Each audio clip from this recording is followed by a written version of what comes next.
Le plan de notre cours, on va s'intéresser aux maladies de système chez l'enfant, les collagénoses, notamment la sclérodermie systémique, le lupus érythémato-aigu disséminé qui est le plus fréquent chez l'enfant, la dermatomyosite juvénile, les connectivites mixtes.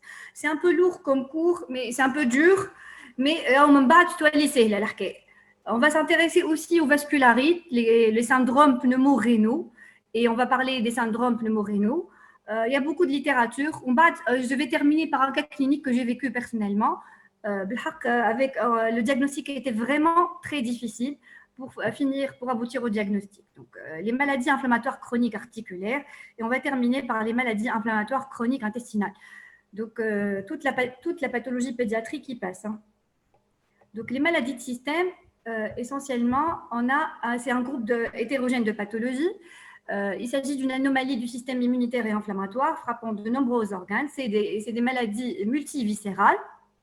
Au niveau respiratoire, toutes les structures peuvent être atteintes. Les voies aériennes, inférieures, supérieures, le parenchyme pulmonaire, la plèvre, les muscles.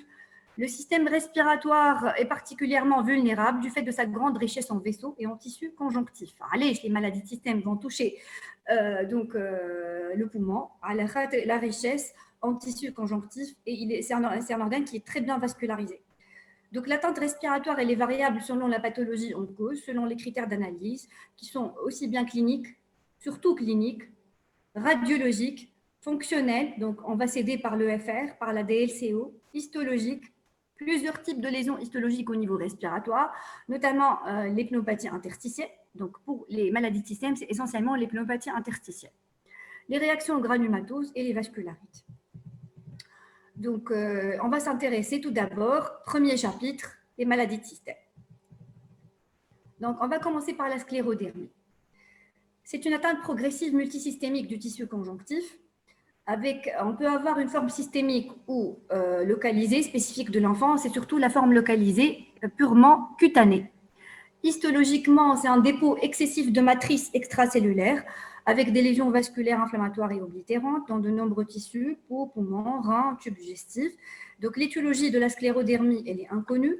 Elle atteint les jeunes enfants et les adolescents pour les formes systémiques juvéniles.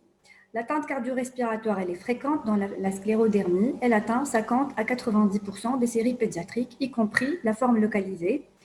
C'est essentiellement, qui m'a comme fait les maladies de système, une pneumopathie interstitielle avec HTAP et pathologie d'inhalation dans un stade tardif. Donc, pour la sclérodermie, l'atteinte cutanée, c'est essentiellement le syndrome de Raynaud que vous connaissez tous, avec des œdèmes, avec une peau luisante, des doigts qui sont boudinés, qui évolue vers une sclérodactylie distale. Le visage, il y a un amincissement progressif des lèvres avec une rétraction de la mâchoire inférieure, des téléangiectasies au niveau du visage, une atteinte diffuse au niveau des articulations des genoux, des coudes, du tronc. Et l'atteinte localisée, c'est généralement une bande. Là, je me trouve frontale. Là, je me trouve au niveau de l'abdomen, en plaque chez l'enfant. Donc, c'est une bande, ça m'a la plaque de Morphée. Donc, il y a des images de sclérodermie systémique et on voit bien la déformation des doigts et on voit bien aussi qu'il y a une rétraction. Elle ne peut pas mettre les pommes contre pommes et on voit bien les téléangiectasies au niveau du visage. Mais généralement, c'est une pathologie de l'adulte ou de l'adolescent. Localisée, c'est les plaques de Morphée. Donc, on a une plaque avec rétraction, une biopsie, une deuxième plaque. D'accord. Donc, en large bande, sclérodermie linéaire, elle est plus fréquente chez l'enfant, la bande. Elle est plus fréquente, elle est plus fréquente chez l'enfant. L'extension possible au tissu sous-jacent, muscle, os, avec risque de déformation, l'atteinte du visage, du membre et du tronc. Donc, l'atteinte musculo-squelettique, c'est essentiellement les arthralgies diffuses. L'atteinte digestive, généralement, c'est l'œsophagite érosive, avec sténose œsophagienne nécessitant des dilatations œsophagiennes itératives. L'atteinte rénale, généralement, c'est un tableau d'insuffisance rénale avec HTA maligne, crise hypertensive rénale avec HTA maligne. L'atteinte cardio-respiratoire, c'est une atteinte interstitielle. Donc, c'est une pneumopathie interstitielle. Donc, le message clé, la sclérodermie, elle peut entraîner chez l'enfant une pneumopathie interstitielle chronique. donc PID, ou la pneumopathie infiltrante. Donc, le plus souvent, apparaissant chez un sujet ayant sclérodermie connue. Rarement, l'atteinte respiratoire est révélatrice de la maladie. Il a une corrélation négative avec les anticorps topoisomérase, les anticorps spécifiques de la sclérodermie. Il y a une sévérité du phénomène rénaux dans les formes respiratoires et il y a une corrélation négative avec le tabagisme. Les signes cliniques, essentiellement, sont la toux sèche, la dyspnée d'effort. Donc, quand est-ce qu'on va suspecter chez un enfant connu porteur de sclérodermie une atteinte respiratoire? Si il présente une toux sèche, une dyspnée d'effort, de repos, des infections pulmonaires récurrentes, un hypocratisme digital, une cyanose péribuccale, ou ça peut être le tableau clinique qui peut être polysymptomatique, d'où l'intérêt de la réalisation régulière de la mesure de la DLCO qui va être diminuée. Donc, l'atteinte respiratoire interstitielle chronique diffuse, à l'EFR, on va avoir une compliance pulmonaire qui est diminuée, une capacité de diffusion du CO, de DLCO, diffusion libre du monoxyde de carbone, qui est diminuée puisque le tissu interstitiel il est infiltré, comme infiltration au niveau du tissu interstitiel pulmonaire, il y a atteinte de l'interstitium. Donc, il y a une diminution de DLCO. Les échanges, l'hématose ne se fait pas comme d'habitude. Donc, cette DLCO, elle est rarement isolée, elle précède la clinique et la radio, elle est infraclinique. Cette diminution de la DLCO, on peut la détecter au cours de la surveillance d'un patient avant l'apparition des signes cliniques. Donc, elle est plus marquée en hiver, surtout avec un phénomène de Raynaud. Et puis, on va avoir un trouble ventilateur restrictif. La restriction, elle va compliquer toutes les maladies de système. أي pneumopathie infiltrante diffuse ولا interstitielle chronique, la nomination actuelle infiltrante diffuse. وقبل اللي سميهم pneumopathie interstitielle chronique. Donc, PID ou pneumopathie interstitielle chronique, elle va se compliquer au long terme par une restriction pulmonaire. Donc, il y a aussi des troubles donc obstructifs aussi, proximal et distal dans 42% des cas. Donc, généralement, on va demander comme examen complémentaire une radiographie thorax et un scanner thoracique. On va commencer par la radio devant l'apparition d'une toux sèche, d'une diminution de la DLCO, et on va voir la rétraction pulmonaire. On va avoir un syndrome interstitiel qui va être mieux visible au scanner thoracique, avec un aspect de fibrose pulmonaire idiopathique, réticulation, image en verre dépoli, micronodules sous pleuraux. La sémiologie respiratoire de la pneumopathie interstitielle, c'est essentiellement les pneumopathies. Donc, c'est essentiellement les micronodules sous pleuraux avec les images en verre dépoli. Les rayons de miel prédominants aux bases, donc des bulles, des kystes sous pleuraux ou des bronchectasies de traction. Essentiellement des réticulations avec des épaississements des septa et des micronodules sous pleuraux. Voici un scanner qui va montrer la rétraction pulmonaire avec le petit volume pulmonaire du poumon gauche par rapport au droit, avec une hypertrophie compensatrice du poumon droit. La teinte est là, elle est gauche. Et on voit aussi l'épaississement des septa et quelques micronodules sous pleuraux. D'accord? On voit quelques micronodules sous pleuraux et un épaississement au niveau des septa. Quelques bronchectasies de traction, des DDB de traction. Donc, voici une autre coupe de sclérodermie chez une petite fille âgée de 9 ans. Des images en verre dépoli avec des réticulations. Verre dépoli, on sent que le poumon il n'est pas très bien ventilé. Des bronchectasies par traction. Des images en rayons de miel. Donc, il y a une dilatation œsophagienne. On remarque que l'œsophage, il est un peu dilaté. D'accord, au niveau du scanner thoracique. Donc, à travers cette série pédiatrique, on a colligé 17 patients, dont 12 filles. Il y a une prédominance féminine, dans les 5 garçons, âgés de 3,9 à 16 ans. La moyenne d'âge était de 8,9 ans. 10 sur 17 ont eu une atteinte respiratoire, soit 60% au moment du diagnostic, avec un décès à 14 ans, à cause de l'atteinte interstitielle. Il n'y avait pas d'HTAP, il n'y avait pas de corrélation atteinte respiratoire anticorps anti-SSL 70, c'est les marqueurs de la sclérodermie. Les anomalies initiales étaient un trouble ventilatoire restrictif avec diminution de la DLCO, un trouble ventilateur restrictif et diminution de la DLCO chez un seul patient, et une bonne corrélation entre la fonction respiratoire et l'atteinte radiologique scanographique. Donc, la progression sur les 10 patients avec anomalie, 5 s'aggravent, dont un décès, et 5 restent stables.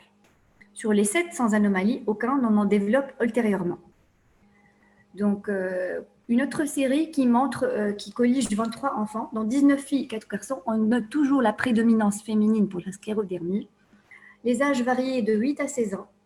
14 avaient une forme systémique, 9 avaient une forme localisée, donc une sclérodermie en bande ou une plaque de Morphée. L'atteinte respiratoire avec anomalie radiologique était présente chez 15 enfants sur 23. 6 sur 14 avec forme systémique et 9 sur 9 avec forme localisée. C'est-à-dire que la forme localisée, même si c'est une plaque de Morphée, elle peut s'accompagner de signes respiratoires. 4 sur 23 ont une forme évolutive. L'atteinte digestive, la dysphagie avec dilatation œsophagienne a été notée chez 8 enfants sur 23. L'HTAP était présente, heureusement, chez un seul patient et c'était la cause du décès dans les 2 mois après le diagnostic. Donc, l'atteinte respiratoire interstitielle chronique, l'aspect histologique, il est variable. C'est des dommages alvéolaires qui sont diffus. Là, et c'est une pneumopathie infiltrante desquamative avec une desquamation du parenchyme, une pneumopathie organisée, pneumopathie interstitielle lymphocytaire avec infiltration parenchymatose par des lymphocytes. Il y a une absence de corrélation anatomoclinique entre l'étendue des lésions vasculaires et le développement de la fibrose pulmonaire. Donc, on peut avoir une HTAP sans fibrose pulmonaire et on peut avoir le contraire, une fibrose avérée sans HTAP. Et on peut avoir les deux en même temps. Donc, l'HTAP, elle est plus fréquente chez les ados et les adultes. C'est une cause importante de mortalité. Elle est primitive. Le diagnostic, il est parfois tardif. La surveillance doit être échographique. L'évolution, elle est péjorative. Et généralement, on utilise les antagonistes des prostaglandines, qui malbosantant, les antagonistes des récepteurs de l'endothéline et les inhibiteurs calciques et les prostacyclines. D'accord. Donc, parmi Kinrol comme NH, je peux demander une croque où je dis quelles sont les atteintes respiratoires au cours de la sclérodermie. La première atteinte respiratoire, c'est une pneumopathie infiltrante diffuse qu'on va diagnostiquer par l'anamnèse et les symptômes fonctionnels, les signes fonctionnels et cliniques. L'auscultation est généralement pauvre, mais il y a une toux sèche avec une dyspnée à l'effort. Donc, on va utiliser la radiographie thorax qui peut montrer ou non un syndrome interstitiel ou une rétraction pulmonaire. Et ensuite, on va être amené à demander un scanner thoracique qui va confirmer l'atteinte interstitielle en montrant des images en verre dépoli ainsi que des bronchectasies de traction et des micronodules sous-pleuraux avec des kystes sous-pleuraux. D'accord ? Deuxième atteinte au cours de la sclérodermie, l'HTAP, qui peut être primitive ou secondaire et qui est la cause majeure de mortalité. Troisième atteinte pulmonaire au cours de la sclérodermie, c'est les pneumopathies d'inhalation de sévérité variable relativement fréquente. C'est la conséquence de la pathologie gastro-œsophagienne puisque la sclérodermie atteint l'œsophage et va induire une dysphagie d'origine oropharyngée avec rétraction cutanée au niveau de la mâchoire inférieure et au niveau de la bouche avec microstomie limitant l'ouverture de la bouche, diminution du flux salivaire, des fausses routes à répétition, avec anomalie de la motricité œsophagienne et gastrique, ce qui va induire des pneumopathies d'inhalation, des troubles de la déglutition, des fausses routes et des infections pulmonaires récurrentes. Donc, le traitement de toutes ces atteintes pulmonaires, donc, pneumopathie interstitielle, HTAP, pneumopathie d'inhalation. Donc HTAP, voilà, HTAP, pneumopathie infiltrante diffuse et pneumopathie d'inhalation. Le traitement, l'efficacité inconstante des traitements, généralement, donc l'HTAP, il conditionne le pronostic. Donc, Radma yibda la forme fiège HTAP, Radma c'est mieux pour l'enfant. Donc, généralement, on utilise les immunosuppresseurs, cyclophosphamide, corticoïdes, le méthotrexate, MMF, la cyclosporine. On peut être amené à proposer la greffe de cellules souches hématopoïétiques autologues, des molécules antifibrosantes telles que la D-pénicillamine, l'interféron, donc des molécules qui ne sont pas disponibles en Tunisie, qui ont l'inhibiteur de la tyrosine kinase, et le traitement de l'HTAP par le sildenafil voilà, par les antagonistes des prostaglandines, les prostaglandines, les prostacyclines et les inhibiteurs de l'endothéline. Donc, on passe au syndrome de Crest, qui est un chevauchement entre plusieurs pathologies et qui ressemble beaucoup à la sclérodermie. C'est une connectivite apparentée à la sclérodermie qui est très rare chez l'enfant, qui est l'apanage de l'adulte jeune et de la femme jeune généralement, qui associe calcification sous-cutanée, syndrome de Raynaud pour le R, dysfonctionnement œsophagienne pour le E, sclérodactylie pour le S, télangiectasie pour le T. Donc, CREST, c'est un acronyme.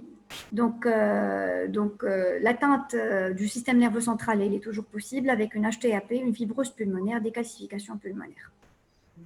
Donc, ça ressemble un peu à la sclérodermie et ça donne essentiellement d'une pneumopathie interstitielle ou une HTAP. On passe au lupus, qui est la pathologie, la maladie de système la plus fréquente chez l'enfant. Donc, c'est la connectivite la plus fréquente. Il y a une grande variabilité et variété des manifestations cliniques et des auto-anticorps. La prévalence est entre 30 sur 100 000 à 200 sur 100 000. Les critères diagnostiques ont été révisés par l'American Rheumatism Association, au moins 4 critères sur 11.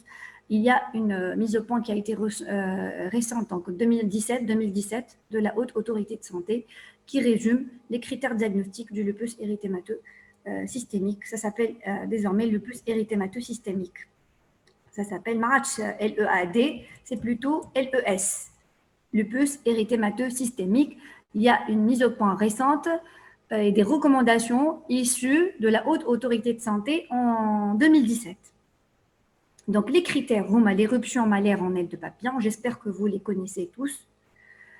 S'il y a des pédiatres parmi vous, c'est sûr qu'ils connaissent les critères diagnostiques de l'ARA. Donc, éruption malaire, aile de papillon, éruption de lupus discoïde, photosensibilité. Donc, 3 critères cutanés. Ulcération buccale ou nasopharyngée, un critère muqueux. Polyarthrite non érosive, pleurésie ou péricardique, donc cérite. Atteinte rénale avec une protéinurie qui est positive, qui est supérieure à 0,5 g par jour. Atteinte neurologique, convulsion, psychose. Atteinte hématologique avec une anémie hémolytique ou auto-immune. Leucopénie, lymphopénie, thrombopénie. Et les anticorps anti-ADN, anti-nucléaires qui sont positifs, anti-ADN natifs, anti-SM. La présence d'anticorps anti-SM, c'est le marqueur du lupus érythémateux systémique, ou titre anormal d'anticorps anticardiolipine.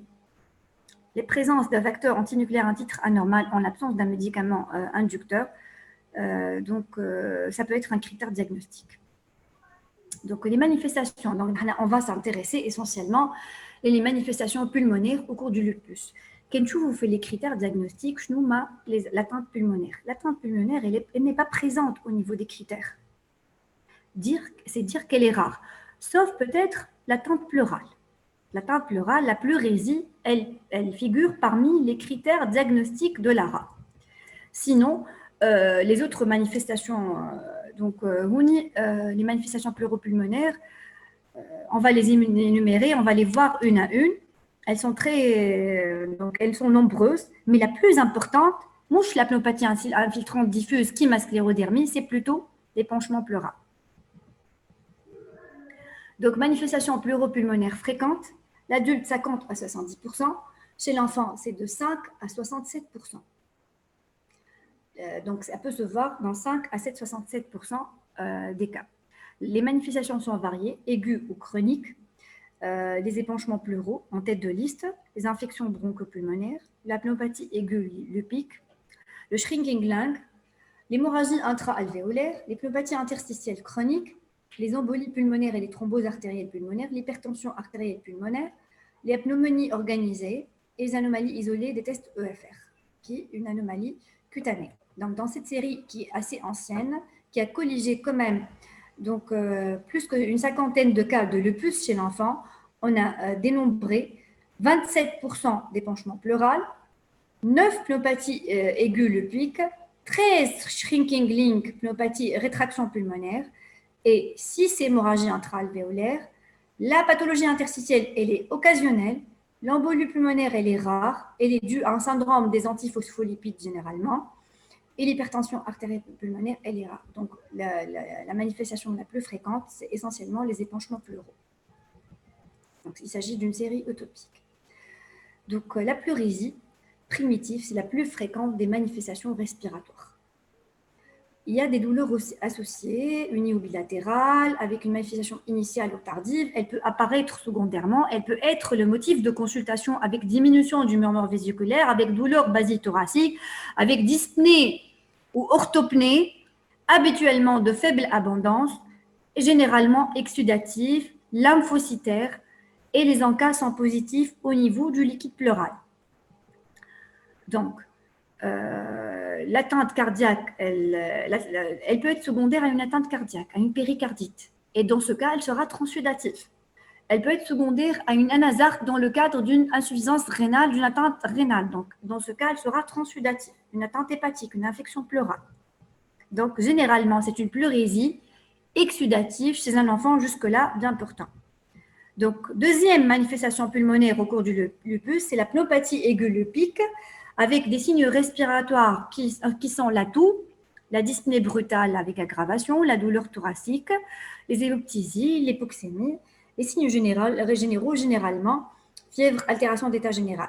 Donc, ce qui caractérise le lupus, c'est essentiellement les douleurs thoraciques. Donc, l'enfant, il décrit des douleurs de type pleural, avec toux, dyspnée et parfois hémoptysie. Généralement, في البلوباthie aiguë lupique, nous avons des infiltrats alvéolaires diffus, prédominants aux bases, avec des rythmes, c'est vraiment typique, c'est des infiltrats alvéolaires très prononcés, prédominants au niveau des bases, chez un enfant généralement connu lupique. Ça apparaît secondairement, après l'apparition du lupus. On peut avoir des épanchements pleuraux, on peut avoir des atélectasies avec des rétractions. D'accord? Donc, pour l'hémorragie intra-alvéolaire, elle est rare. Elle est présente dans 5 à 10% des patients. Elle peut être la manifestation inaugurale, une hémoptysie ou une hémorragie intra-alvéolaire. Elle peut être la manifestation inaugurale du lupus.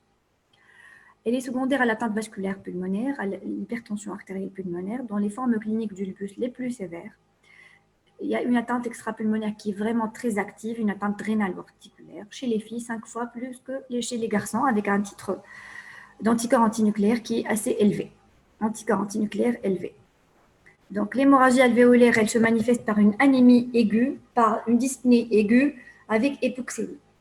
Les infiltrats alvéolaires, classiquement la bile, avec une hypoptysie qui peut être parfois fatale. Et il y a une augmentation de la DLCO,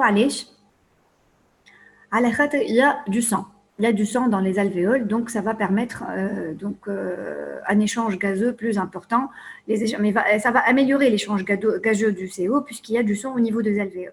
Donc, hémorragie patente, LBA, hémorragie corrosée, hémorragie occulte. Le score de Gold est supérieur à 20 et même des fois, il est supérieur à 100. Donc, il y a une augmentation de la DLCO.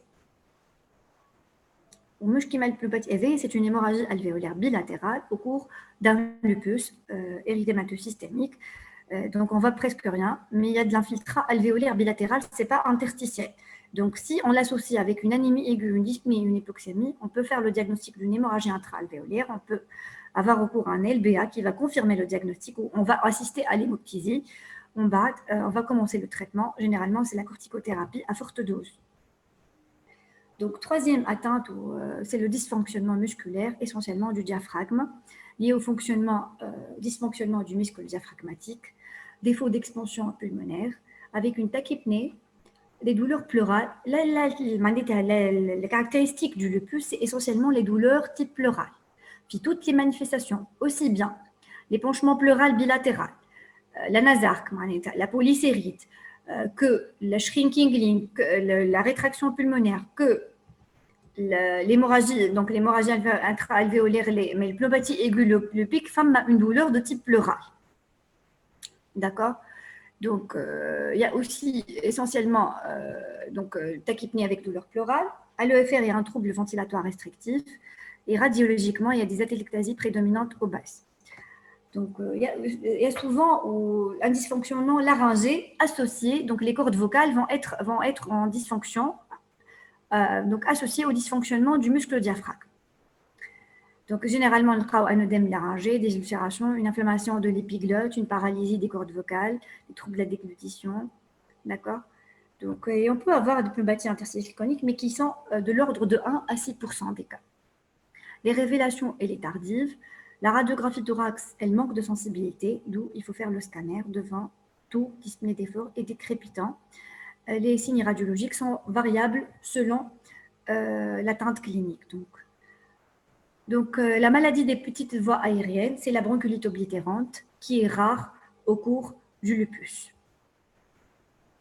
C'est une bronchiolite oblitérante avec pneumopathie organisée. Ça m'a BOUP, bronchiolite oblitérante avec obstruction, avec organisation pneumonique. Tissu de granulation intra-alvéolaire, c'est une alvéole. Normalement, cette alvéole doit être vide. Et on voit un tissu de granulation intra-alvéolaire qui tient à corde de Masson à extension bronchiolaire avec conservation de l'architecture pulmonaire, mais on a un comblement alvéolaire par un tissu de granulation. C'est ça ma bronchiolite oblitérante avec inflammation au niveau des alvéoles qui vont être oblitérées par un tissu granuleux. Bronchiolite oblitérante avec organisation pneumonique. Pas d'anomalie de la paroi alvéolaire, c'est une entité qui, heureusement, rare chez l'enfant, elle est difficilement curable ou elle est chronique ou difficilement traitable. Le traitement, il est vraiment très difficile. La pneumonie organisée, forme typique, opacité alvéolaire périphérique. Et là, on va avoir les images typiques du scanner, la bronchiolite oblitérante, des images en mosaïque, des images bigarrées, des images qui sont des zones qui sont bien moins ventilées, des zones qui sont plutôt bien ventilées. Ça dépend du tissu de granulation, où est-ce qu'il va se localiser au niveau des alvéoles.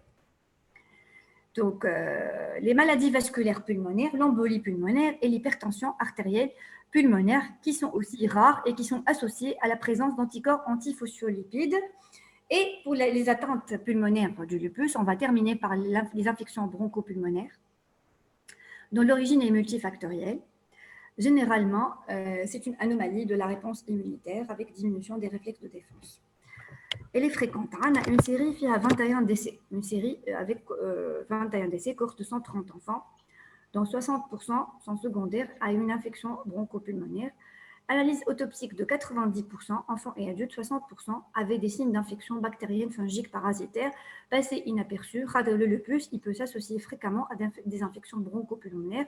Ils peuvent être responsables du décès du patient. D'accord ? Donc, les anomalies infracliniques, c'est généralement les anomalies décrites à l'EFR et c'est généralement les anomalies décrites, généralement un syndrome restrictif qui sera débutant. D'accord? Donc, 60 ex-enfants, début du lupus entre à 12 ans. Oui? Donc, évolution de la maladie sur 12 ans. La clinique, donc, il y avait une dyspnée dans 11 cas sur 60, une pneumonie aiguë lupique chez un seul patient, 2 embolies pulmonaires et 19 pleurésies. Les anomalies radiologiques, 5 avec des micronodules et 21 avec trapage aérique. Donc, on a eu quand même des pneumopathies interstitielles avec des micronodules.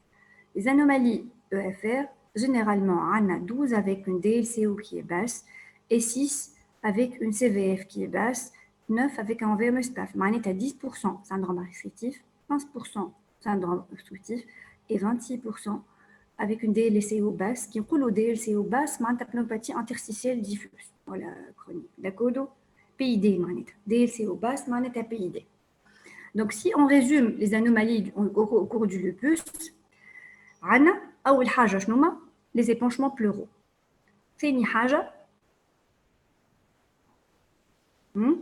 Est-ce que quelqu'un peut répondre? Voilà, n'est-ce que je dis.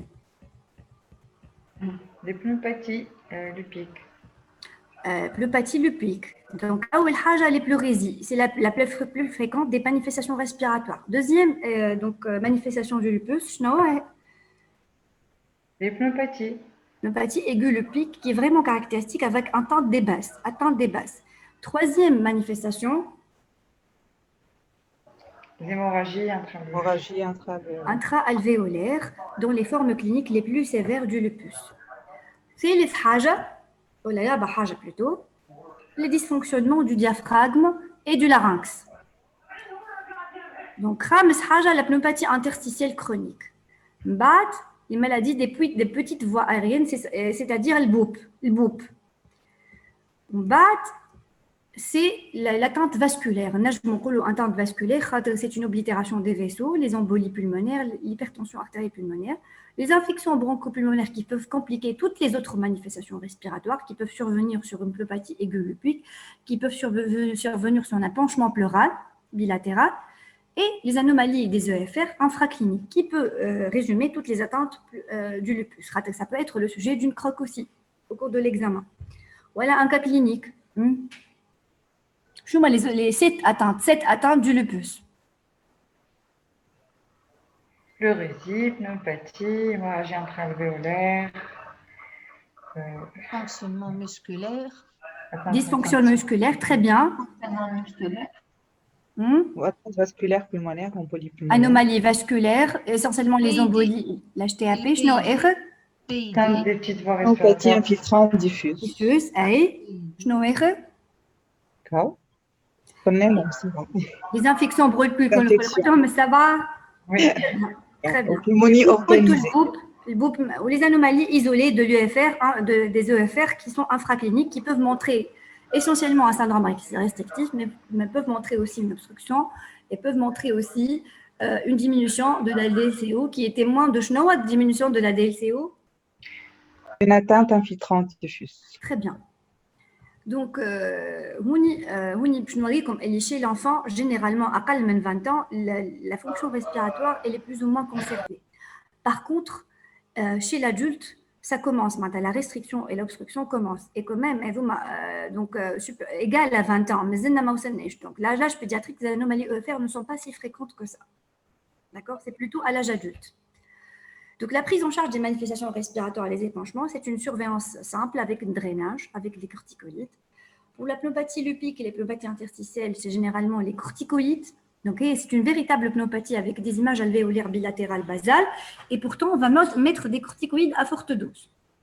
Pour l'hémorragie intra-alvéolaire, c'est des boulies de corticoïdes à raison de 1 g par 1,73 m², des immunosuppresseurs, les échanges plasmatiques, ça rate. Pour le syndrome de rétraction pulmonaire, le shrinking link, c'est une rétraction pulmonaire. La kiné, elle est de mise. Les corticoïdes à forte dose. Les bases xanthiques, la théophylline peut avoir un effet. Et les bêta-2, action inotrope sur le diaphragme. Pour l'embolie pulmonaire, et c'est bon, bien sûr l'anticoagulation. Donc, il y a les différents. Pour la pneumonie, on ne met pas d'antibiotiques, c'est juste des corticoïdes. Voilà, pour la pneumopathie lupique, le mécanisme il est inflammatoire. Le mécanisme infectieux, il est plutôt inflammatoire. Donc, du coup, on a corticoïdes, immunosuppresseurs ou forte dose. Par contre, toutes ces manifestations-là peuvent se surinfecter. Voilà. Le patient lupique, il est plus à même de faire des infections bronchopulmonaires qu'un autre patient. Donc, il faut être vigilant. Mais là où il traite corticoïdes immunosuppresseurs et tu vas aggraver cette immunodéficience, où là, il faut être vigilant, on peut être amené à mettre des antibiotiques ultérieurement. Mais comment faire la part des choses?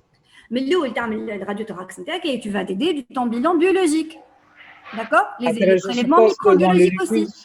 Oui, dans le lupus, je suppose que la CRP elle doit être très élevée. Mais je dis maintenant, la CRP, d'ailleurs, ce n'est pas un critère diagnostique. D'accord, l'inflammation, alors c'est une forme articulaire qui est active, par exemple, forme articulaire avec arthrite ou col, mais généralement, fait le lupus, c'est CRP, de là. D'accord. Ok, merci. Mais on va passer à la dermatomyosite. Le lupus, c'est le plus gros chapitre. Dermatomyosite, c'est plus facile. C'est une inflammation vasculaire aiguë, chronique, non suppurative, touchant principalement les muscles et les peaux, myosite. Najm tibda myosite ou takhlet dermato. Responsable d'une myopathie inflammatoire auto-immune. La forme pédiatrique, elle est 3 fois plus fréquente chez la fille que le garçon. Elle débute entre 6 et 9 ans.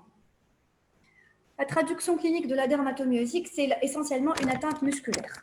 D'ailleurs, l'atteinte musculaire, elle précède l'atteinte cutanée. Elle est prédominante au niveau des racines, elle est proximale. D'ailleurs, le signe du tabouret, le signe du tabouret, elle est symétrique.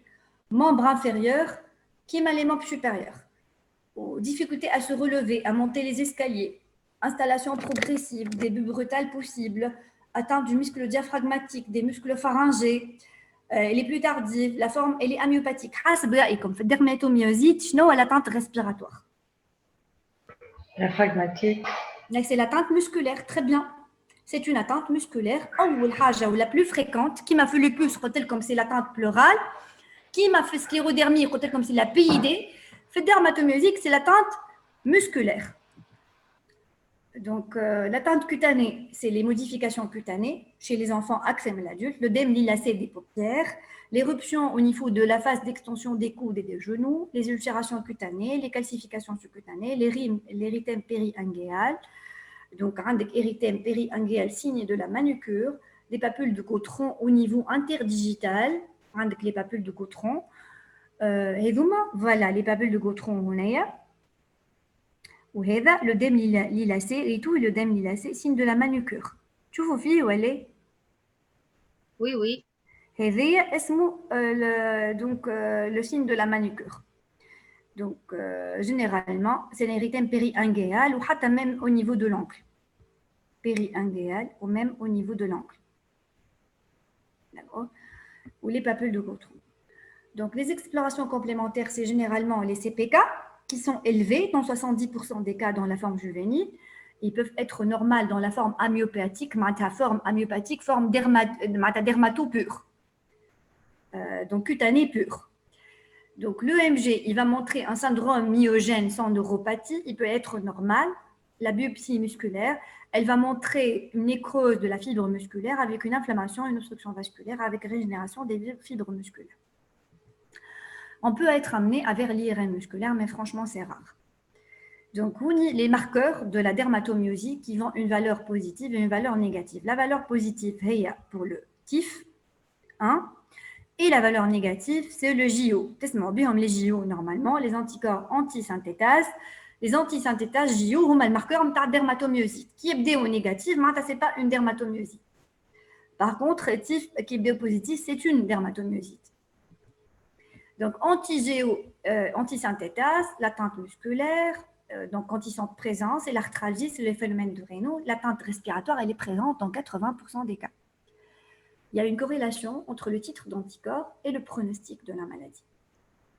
D'ailleurs, on a un cas qu'on suit à l'hôpital d'enfants avec Dr Zetoé qui a une dermatomyosite avec antisynthétase positive et une atteinte respiratoire. Donc, elle est stable pour le moment sur le plan respiratoire. Donc, femme à l'anti-MDA5, le syndrome dermatopulmonaire avec une amyopathie. C'est une dermatomyosique amyopathique, il n'y a pas d'atteinte musculaire. Avec une atteinte cutanée des ulcérations prédominantes, l'atteinte respiratoire elle est présente dans 90%, avec une corrélation titre d'anticorps et pronostic. Donc, juste la présence des anticorps héromains, elle justifie la réalisation d'examens complémentaires.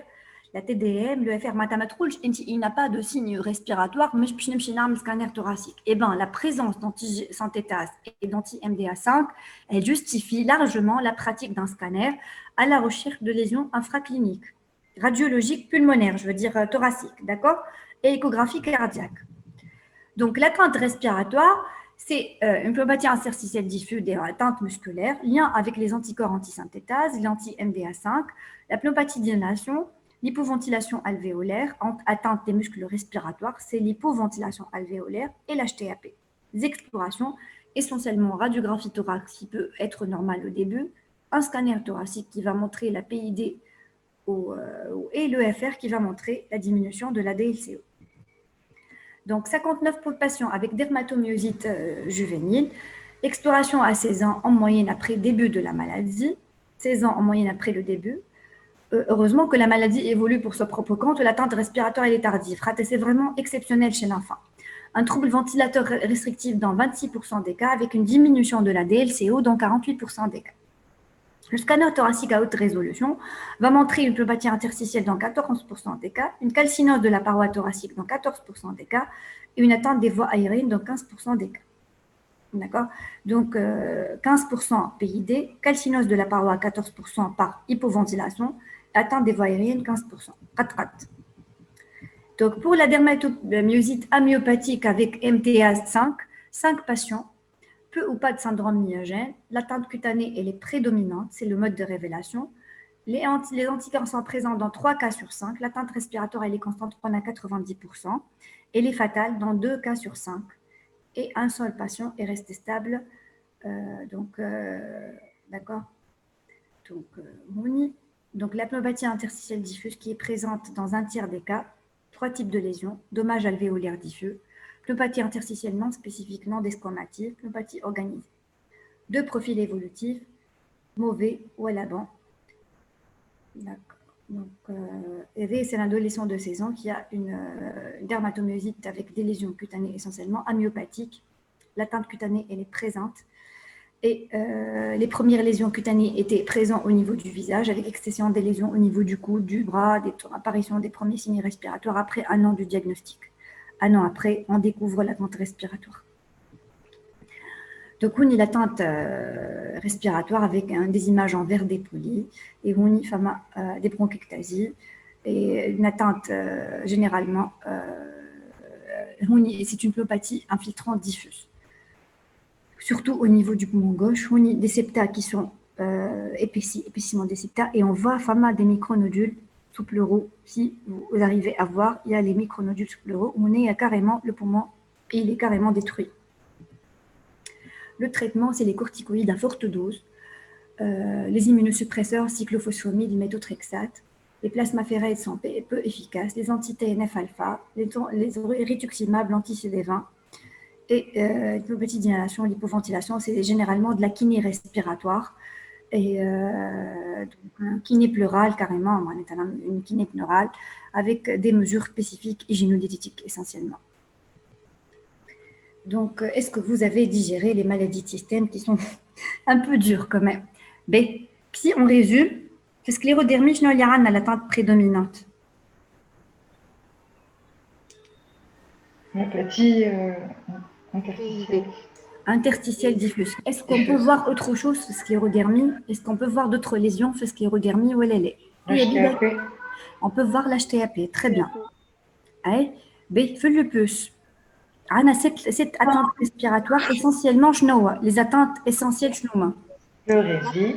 la pleurésie, La pneumopathie lupique, la rétraction pulmonaire. Et vous, les 3 lésions principales. B. Dermatomyosite,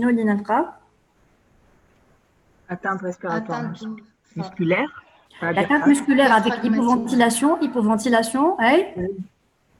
Pneumopathie infiltrante. la pneumopathie interstitielle et une diminution de la DLCO. Généralement, ça justifie une EFR, même s'il n'y a pas de signe clinique. D'accord?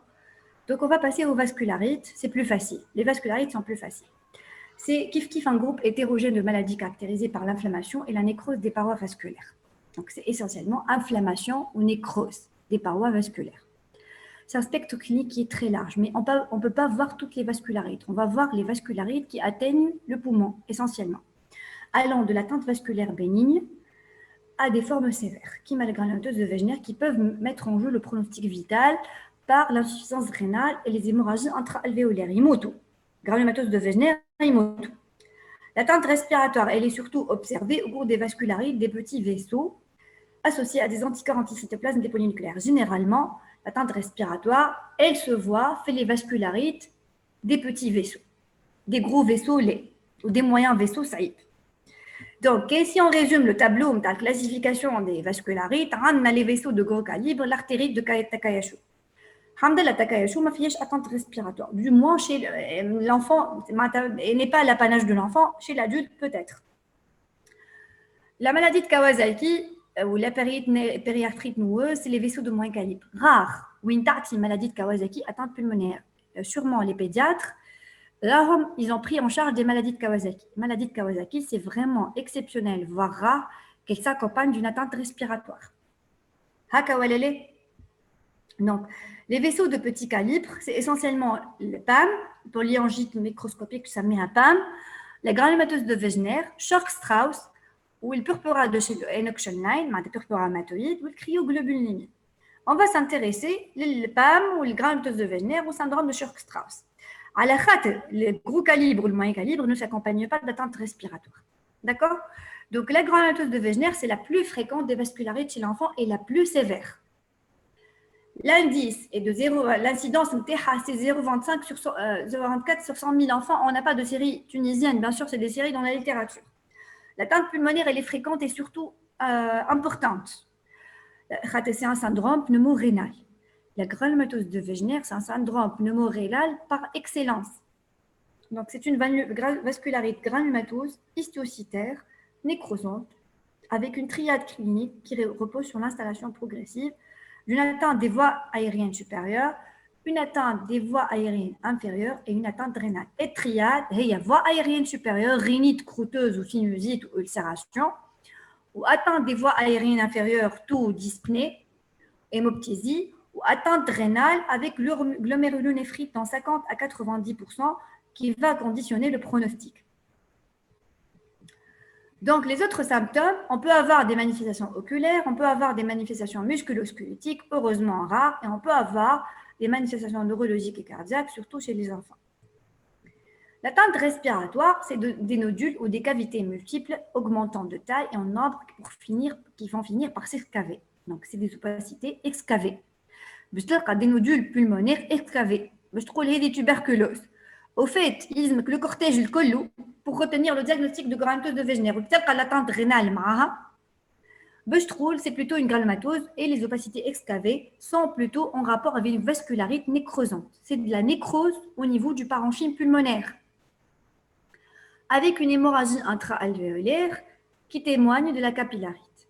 Infiltrat alvéolaire ou interstitiel, opacité en verre dépoli pouvant aller jusqu'au SDRA, épanchement pleural et atélectasie. Donc, on a les cavités multiples et les images. Généralement, on a des images en verre dépoli, avec une pyopathie interstitielle. Nous avons mentionné le SDRA, mais quand même, c'est une pyopathie interstitielle avec les images en verre dépoli, des condensations alvéolaires. On a des condensations alvéolaires. On dit que fait les micronodules sous-pleuraux. D'accord, comme chez des kystes sous-pleuraux. Dima, la localisation sous-pleurale, elle témoigne, la localisation distale ou sous-pleurale, elle témoigne de l'atteinte interstitielle. D'accord. Au qui le poumon est flou, c'est plutôt de l'atteinte interstitielle. On y a des opacités excavées. Donc, atteinte des voies aériennes, on peut avoir la sténose sous-glottique, la sténose trachéobronchique à rechercher systématiquement en endoscopie. Donc, on peut avoir une sténose trachéobronchique.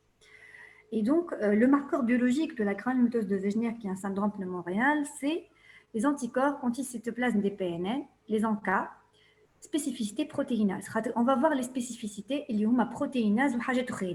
Donc, ANCA, spécificité protéinase. Et on va compléter par une biopsie, au niveau, les sites les plus accessibles, la muqueuse nasale, pulmonaire, ou rénale. On doit être amené devant cette glomérulonéphrite qui est généralement nécrosante et segmentaire et focale, à faire la PBR. D'accord. On va être amené à la faire. Donc, le traitement, c'est en fonction de la sévérité. La phase d'attaque, les corticoïdes oraux avec le cyclophosphamide injectable. Phase d'entretien, cyclophosphamide oral avec corticostéroïdes ou méthotrexate seul oral. Les formes sévères, c'est généralement des bolies de solumédrol. Et le cyclophosphamide, on peut avoir recours à d'autres immunosuppresseurs. D'accord. Donc, mais là où on a des corticoïdes plus cyclophosphamide, voilà, on a les 3 bolies de solumédrol. Surtout avec une hémorragie intra-alvéolaire associée, une insuffisance rénale aiguë avec une atteinte vitale. Donc, si on résume l'atteinte, la granulomatose de Wegener, c'est un syndrome pneumorénal avec une atteinte rénale qui met en jeu le pronostic vital. L'atteinte pulmonaire est dominée par l'atteinte interstitielle, avec une nécrose parenchymateuse pouvant aller à une excavation. D'accord. On peut avoir des images interstitielles bilatérales en verre dépoli pouvant aller jusqu'au SDRA. Donc, la spécificité le Wegener, c'est essentiellement les anticorps, les ANCA, spécificité protéinase. Donc, tu as le Churg-Strauss. Le Churg-Strauss, c'est une granulomatose éosinophilique avec polyangéite. C'est une vascularite nécrosante qui a vaisseau petit et moyen calibre. Il y a une triade histologique. La vascularite nécrosante, les granulomes, l'éosinophilie extravasculaire. Elle est rare chez l'enfant, mais elle peut débuter à tout âge. Donc, elle peut débuter à tout âge. Elle est rare. Donc, généralement, on évoque le Church-Strauss. Je crois qu'en fait, pratique clinique, on va évoquer une pneumopathie de Church-Strauss, un syndrome de Church-Strauss. Les femmes ont un asthme difficile à traiter. Généralement, c'est une infiltration éosinophilique. Donc, généralement, 4 critères sur 6. L'asthme, l'éosinophilie sanguine qui est supérieure à 10%, on va doser les éosinophilies d'âme, mono ou polynévrite, infiltrat pulmonaire labile, douleur ou opacité sinusienne, éosinophilie extravasculaire. Donc là, les principaux critères, essentiellement la présence de l'asthme et de l'éosinophilie sanguine. Classiquement, femme a 3 phases évolutives, l'asthme et la rhinite de type allergique. Ça mime véritablement un véritable asthme. Mais cet asthme, il sera difficile. C'est un asthme difficile à traiter, qui est difficilement contrôlable. Le Church-Strauss trouve parmi les diagnostics différentiels de l'asthme sévère chez l'enfant, même chez l'adulte. C'est une hyperéosinophilie périphérique et tissulaire, vascularité systémique et signes cliniques associés neurocardiaques. Donc, la manifestation respiratoire pour l'asthme et rhinite, l'asthme, il est isolé, à peu près 3 ans chez l'adulte avant l'apparition des autres symptômes. C'est un asthme sévère s'aggravant avec la vascularite, associé à des infiltrats alvéolaires en verre dépoli, accompagné de polypes naso-sinusiens, non destructrices et non érosives, cette rhinite. Les manifestations extra-respiratoires, en fait, ces manifestations extra-respiratoires, le client, si tu traites un asthme sévère ou j'adopte les traitements, ça ne marche pas, on n'arrive pas à obtenir le contrôle. Il faut remettre en cause le diagnostic, c'est clair. Là où jouent les manifestations extra-respiratoires qui n'étaient pas présentes au début.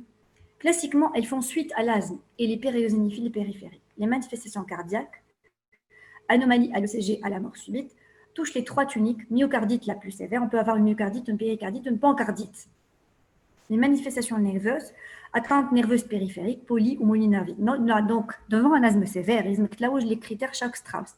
Mais c'est je en cas, t'amènes ECG ou t'amènes écho-cœur. Et voire même EMG. Donc, les manifestations cutanées, essentiellement le purpura vasculaire qui n'est pas constant, les nodules sous-cutanés qui ne sont pas constants du tout, manifestations gastro-intestinales inconstantes, douleur abdominale, atteinte vasculaire mésentérique et les manifestations rénales qui sont mineures. Mais on peut avoir une protéinurie, une HTA, une hématurie, une insuffisance rénale rare. Est-ce que le syndrome de Church-Strauss ressemble à un syndrome pneumorénal? Oui ou non? Il ressemble à un syndrome pneumorénal ou à l'élé Church-Strauss? Non. Eh bien oui, mais à quel degré le Wegener, le granulomatose de Wegener, d'accord? Oui, il faut une atteinte rénale avec atteinte, je ne syndrome pneumorénal, atteinte pulmonaire plus atteinte rénale. Et on peut avoir une protéinurie significative, on peut avoir de l'HTA, de Church-Strauss, d'accord? Avec une atteinte respiratoire qui est à type de PID essentiellement. Donc, hyperéosinophilie périphérique, asthme sévère, on fait le diagnostic. Hyperéosinophilie supérieure à 1500. Généralement, qui t'amène le lavage, il fait le diagnostic. Tu as 30% d'éosinophilie alvéolaire. Lavage broncho-alvéolaire. Les anticorps anticytoplasme les ANCA sont à spécificité anti-myéloperoxydase, anti-MPO. Donc, P en cas de spécificité MPO. Fait le Wegener anti-Schnow, spécificité MTH. Anti-protéinase. Fait Church-Strauss, spécificité en cas, c'est plutôt MPO, myéloperoxydase. Au fait, c'est des protéines membranaires, au niveau cellulaire, périnucléaire, de type périnucléaire, au niveau des cellules atteintes par cette vascularite. D'accord? Donc, les ANCA, ils sont positifs, fait le Wegener, protéinase type 3, ou le polyangite microscopique, ils sont périnucléaires. Mais généralement, fait Church-Strauss, anti-MPO. D'accord? L'hyperéosinophilie, elle est toujours constante. On la retrouve. Oui, fait Church-Strauss, c'est parmi les critères diagnostiques. Donc, la triade, Church-Strauss, elle est classique. Les critères sur 6, handicap, critères sur 6. D'accord? Ou généralement, l'asthme ou l'éosinophilie, ils sont constants. D'accord? Extravasculaire, maintenant, c'est fait LBA. Éosinophilie fait l'LBA, tu as supérieur à 30%. Donc, la biopsie, elle va confirmer la vascularité nécrosante, élément essentiel du diagnostic, si j'ai des lésions cutanées. Biopsie musculaire, cutanée, accessible, l'organe accessible, j'essaie de faire une biopsie. La biopsie pulmonaire chirurgicale le plus souvent non indiquée, la biopsie transbronchique peu rentable. Au fait, l'isme ktarif, elle m'a bien l'asthme, ou m'a bien l'atteinte des autres systèmes, la vascularité multisystémique, ça va mettre 3 ans facilement, 3-4 ans. Donc, il faut savoir attendre où on entame, quand on a hyperéosinophilie, on va entamer le traitement du choc Strauss. Et généralement, c'est la corticothérapie. Je crois comme femme a une série de 33 enfants, dans l'âge moyen est de 12 ans. Éosinophilie à 9000, 30%, 3 sur 12 testés en des cas positifs, fréquence élevée des anomalies histologiques, donc site de prélèvement généralement la peau, tissu pulmonaire, la série une fréquence élevée des anomalies histologiques, le début brutal possible, asthme, rhinite, manifestation extra-pulmonaire. Généralement, l'asthme et le rhinite, ils sont présents. Symptômes cutanés et digestifs parfois au premier plan. Différence dans les fréquences d'atteinte d'organes, plus d'atteinte cardiaque chez l'enfant, moins d'atteinte nerveuse chez l'enfant, plutôt chez l'adulte. Différence en termes de mortalité. Donc, asthme difficile, rhinite avec polypose, éosinophilie sanguine et alvéolaire. Donc, l'atteinte du poumon selon cette série avec des infiltrats pulmonaires, elle est de 28 cas sur 33. Elle est presque constante. Pour le cœur, elle est 17 cas sur 33. C'est une pancardite. On peut avoir même une cardiomyopathie dilatée avec 14 cas sur 33. Atteinte du système nerveux central, c'est 12 cas sur 31. Quand même, on déplore 6 décès sur 33. Le traitement, c'est la corticothérapie orale, 1 à 2 mg kg. On traite comme une vascularite avec une décroissance sur 9 à 12 mois, place des bolus, rechutes fréquentes. Les rechutes sont fréquentes. Donc, les immunosuppresseurs, au fait, il faut proposer des immunosuppresseurs. Et actuellement, pour le choc Strauss, il y a des biothérapies qui sont en train de voir le jour, surtout l'anti-IgE, l'omalizumab, le Xolair, d'accord, pour contrecarrer les effets de cette éosinophilie très importante avec des granulations des éosinophils, donc le Xolair et l'omalizumab. Donc, pour le choc Strauss, non, l'atteinte pulmonaire pour le choc Strauss, c'est quel type d'atteinte? Asthme, c'est de l'asthme. C'est de l'asthme. Très bien. Mais parfois, on trouve des infiltrations pulmonaires, ou un infiltrat pulmonaire. Mais c'est un asthme sévère avec une rhinite et polypus, et avec éosinophilie sanguine et alvéolaire. Donc, nous avons le PAM, donc Wegener ou choc Strauss, deux syndromes pneumorénaux. Le Wegener, l'attente rénale, elle est au premier plan. Pour la polyangite microscopique, c'est une vascularite auto-immune avec atteinte nécrotique des vaisseaux de petit calibre, sans manifestation clinico-histologique, d'inflammation granulomatose nécrosante. Il y a de rares cas pédiatriques. L'âge moyen, il est de 60 ans, heureusement. Le début, il est progressif.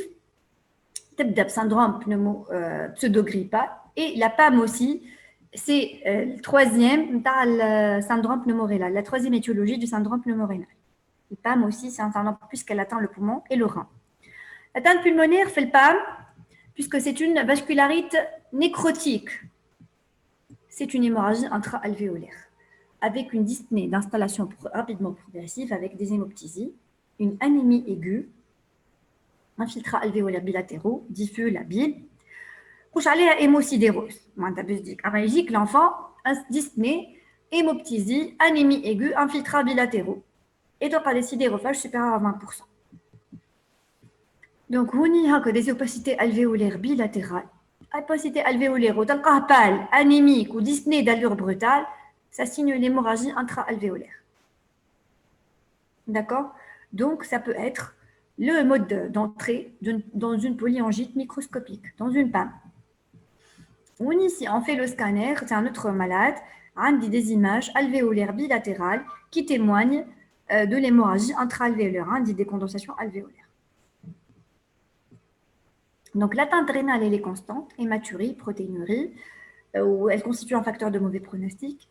L'histologie, c'est une glomérulonéphrie thrombosante, nécrosante, segmentaire et focale, qui nécessite la PBR, ou en cas, généralement, P en cas de spécificité MPO, qui m'a P en cas de spécificité MPO, qui m'a syndrome. Qui m'a choc Strauss. Très bien. Donc, le PAM ou le Strauss ont la même spécificité que l'ANCA. Ces ANCA sont périnucléaires. C'est des antigènes périnucléaires. Donc, le traitement de la PAM qui m'a une hémorragie alvéolaire, il va rejoindre le traitement de l'hémocidérose. C'est des bolis de 1 gramme par 1m75, 1m73, 1m73 de surface corporelle et bolus de solumédrol, bien sûr, de méthylprédnisolone, suivi d'une corticothérapie orale à dose progressive ou dégressive sur quelques mois. C'est une maladie chronique. Donc, femme à l'atteinte cutanée, femme à l'atteinte rénale, mouche qui m'a l'hémocidérose, atteinte pulmonaire à kahao. Et des femmes à atteinte rénale ou atteinte cutanée. Et on peut faire même des biopsies cutanées pour avoir le diagnostic. Donc, on peut associer, lors de la régression des corticoïdes, le cyclophosphamide, le méthotrexate, le MMF, le colombe, les immunosuppresseurs. Surveillance rénale et respiratoire, la possibilité d'évolution vers la fibrose pulmonaire. Manita aussi bien la fonction rénale que la fonction respiratoire, elles mettent en jeu le pronostic vital. On n'y pas fibrose, hors de fibrose pulmonaire. Les poumons ils sont fibrosés. On a deux bandes rétractiles, épaisses, avec diminution de la compliance chez un enfant de 17 ans. C'est un jeune homme de 17 ans. PAM diagnostiqué à 18 mois avec dyspnée d'effort crépitant. Le traitement, c'est la transplantation pulmonaire. On peut proposer la transplantation pulmonaire. Et encore, il peut récidiver de les auto-anticorps. Il faut avoir des immunosuppresseurs et il faut proposer la transplantation puisqu'il va être bientôt en insuffisance rénale. Donc, les autres vascularites, le syndrome de Kawasaki et le purpura rhumatoïde, franchement, c'est exceptionnel. L'atteinte respiratoire, elle est exceptionnelle. Même si dans certaines séries, il y a 15%, mais franchement, c'est exceptionnel. Manache, votre expérience, les pédiatres, est-ce que vous avez vu des maladies de Kawasaki avec une atteinte respiratoire? Généralement, on chauffe au syndrome interstitiel, nodule parenchymateux, mais les atteintes pulmonaires, elles sont exceptionnelles. Kif, le purpura rhumatoïde, l'hémorragie intra-alvéolaire, elle peut être parfois mortelle, mais c'est exceptionnel chez l'enfant. C'est plutôt l'apanage de l'adulte. Donc, les principales étiologies du syndrome pneumorénal de l'enfant, c'est essentiellement la maladie de Wegener, le lupus, atteinte pneumorénale, la PAM, le purpura rhumatoïde, le syndrome de Gould-Pasture, la glomérulonéphrite avec ou sans immun complexe circulant. Mais surtout le Wegener, lupus, polyangite microscopique, purpura rhumatoïde, Churg-Strauss-Ley.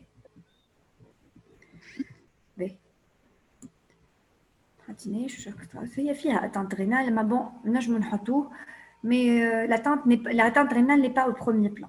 Il peut atteindre le rein, mais il ne met pas en jeu le pronostic vital. Ceux qui peuvent en jeu le pronostic vital, généralement, c'est la PAM et le Wegener. Mais c'est bon, c'est digéré ou c'est très difficile jusque-là? C'est bon, plus ou moins. C'est un cours qui est assez lourd ou assez lourd, difficile. Très difficile, on parle de rareté, mais je fais le pratique quotidienne. Voilà. Donc, maladie inflammatoire chronique articulaire, voilà, AGI, arthrite juvénile idiopathique. Généralement, elle peut se manifester par des manifestations respiratoires, elle va s'accompagner au cours de la forme systémique surtout. Donc, elle est plus faible que dans la forme de la polyarthrite rhumatoïde de l'adulte. Donc, généralement, elles peuvent précéder l'atteinte articulaire, pleurésie, pneumopathie interstitielle. D'ailleurs, la pleurésie, c'est un critère diagnostique de l'AGI systémique, ou le péricardite. Pneumopathie interstitielle aiguë hypoxémiante. On peut avoir une pneumopathie interstitielle hypoxémiante au cours de la maladie de Steele. On peut avoir des complications infectieuses pulmonaires, des nodules pleuropneuromchymateux, une bronchiolite constrictive, une déformation thoracique, une HTAP. Donc, on va de la pleurésie aux infections pulmonaires à l'HTAP. Pour les maladies inflammatoires chroniques intestinales, la maladie de Crohn et la rectocolite hémorragique, similitude entre le tube digestif et le système respiratoire fibelli, il y a une origine embryologique commune entre le tube digestif et le système respiratoire. C'est le type digestif primitif, l'embryon. Un épithélium contenant des types cellulaires communs, cellules à muqueuse, glandes sous-muqueuses, donc tissu lymphoïde, il est commun aussi, le BALT et le GALT. Donc, l'atteinte respiratoire, elle reste rare chez l'enfant. Elle va se manifester essentiellement par des symptômes respiratoires à type de toux, sifflement, encombrement, dyspnée. On peut faire un scanner devant l'un des signes respirateurs en présence d'une Mickey et on va voir les images de pneumopathie interstitielle diffuse, de pneumopathie infiltrante diffuse, donc vers dépolie, trapping, réticulation, kyste sous-pleuraux, atteinte sous-pleurale distale. Donc, généralement, en femme a les anomalies EFR avec une chute de la DLCO, témoin de l'atteinte interstitielle. Elle peut être normale en dehors des poussées. Donc, les anomalies du lavage, on peut avoir une lymphocytose, on peut avoir aussi une maladie des voies aériennes, essentiellement les grosses voies aériennes, avec de l'asthme. Rare cas pédiatrique d'asthme sévère associé au Mickey. D'accord. Donc, maladie du parenchyme pulmonaire, généralement des nodules pulmonaires, des lésions d'inflammation granulomatose avec des cellules géantes sans nécrose caséeuse. On peut avoir des nodules pulmonaires. Donc, Mickey, on peut aller de l'asthme, on peut avoir de l'asthme, jusqu'à une anomalie juste de l'EFR avec une diminution de l'SCE, une pneumopathie infiltrante diffuse et une lymphocytose au niveau alvéolaire. Donc, une petite fille de 14 ans, altération d'état général avec fièvre, avec des nodules au niveau de la radiographie thorax. J'espère que vous voyez les nodules au niveau de la radio. Des symptômes digestifs d'apparition secondaire. Et c'est avéré, les symptômes respiratoires ont précédé les symptômes digestifs. Et finalement, c'était une maladie de Crohn. Les autres atteintes, c'est des nodules pulmonaires. Surtout le nodule, il est visible à la radiographie, il est visible au scanner. C'est des nodules pulmonaires sans nécrose caséeuse, si on fait la biopsie. Donc, la maladie de Crohn, elle peut se manifester par une pneumopathie infiltrante diffuse et même par une hémorragie intra-alvéolaire. Et c'était l'examen de pneumopédiatrie, un cas d'hémorragie intra-alvéolaire pédiatrique, intra-alvéolaire, chez un garçon de 11 ans. وفينالمون من ليموراجي انترا الفيولير غتفيق تعمل ال بي ام تاعك وتلقى لامفوسيتوز وتلقى السكور دو جولد دي بوزيتيف وتعمل دي ال سي او ويظهروا دي سيمبتوم ديجستيف افيك كاسور دو لا كرواسونس وتطلع تخرج من ليموراجي الفيولير تخرج للبي اي دي وبعد تمشي المالادي دو كرون et on va céder les signes digestifs essentiellement et de la cassure de la croissance. D'accord. Et surtout l'histologie digestive,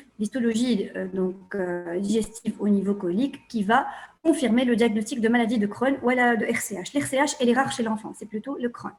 Donc en conclusion, les maladies de système sont des pathologies rares chez l'enfant, fort heureusement pour nous pédiatres. C'est une manifestation respiratoire survenant dans le contexte d'une pathologie générale le plus souvent connue. Et généralement, ça facilite le suivi malade connu. En fait, ça facilite le suivi. Les manifestations respiratoires, parfois inaugurales, et à partir de là, on va faire le diagnostic. Surtout pour les syndromes pneumorénaux, il y a le Wegener ou le PAM, essentiellement, ou lupus. L'atteinte respiratoire elle est extrêmement hétérogène, allant de simples anomalies fonctionnelles respiratoires infarctiniques à la fibrose pulmonaire.